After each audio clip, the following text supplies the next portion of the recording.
Kadru pa kadru tiek atmaskota 3 vadošo partiju - Jaunā vienotība, Progresīvo un Nacionālā apvienība, Liekulība. Viņu jaunākais politiskais memorands ir nekas cits kā izmisīgs mēģinājums noturēties pie Rīgas domas varas. Viņi paniski baidās no Šlesera vadītās Latvija pirmajā vietā, kas ir kļuvusi par reālu draudu viņu ilgi kultivētajam, ilgadējam, koruptīvajam tīklam, kas gadiem ilgi ir sūknējis Rīgas un valsts naudu. Šī nav cīņa par ideāliem, šī ir cīņa par varu un naudu, tāpēc tiek izmantota šķeltniecība un ideoloģiski indīga retorika, lai apklusinātu tos, kas uzdod nērtus jautājumus, pieprasa atklātību un sauc pie atbildības par izrakto valsts mantu. Viņi zina, Latvija pirmajā vietā nebūs paklausīgs un izdevīgs partneris. Mēs neesam tie, kurus var nopirkt, un tieši tāpēc viņi drēb. Viņu lētie un ciniskie paņēmieni biedēt sabiedrību ar prokremlisma lozungiem ir nožēlojama propagandas taktika, ko viņi izmanto aiz bezspēcības un argumentu trūkuma. Mēs esam nepārprotami nosodījuši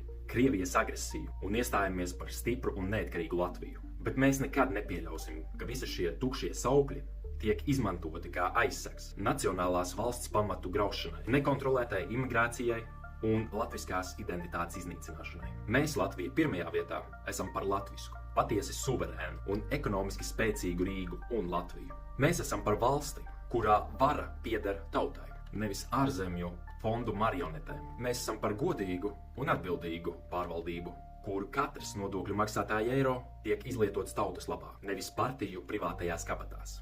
Progresīvie, Jaunā vienotība un Nacionālā apvienība ļoti labi zina, ja Latvija pirmajā vietā būs Rīgas domē, viņu savstarpējās mahinācijas un schēmas nevarēs palikt nepamanītas. Viņu nesodāmības ēra beigsies.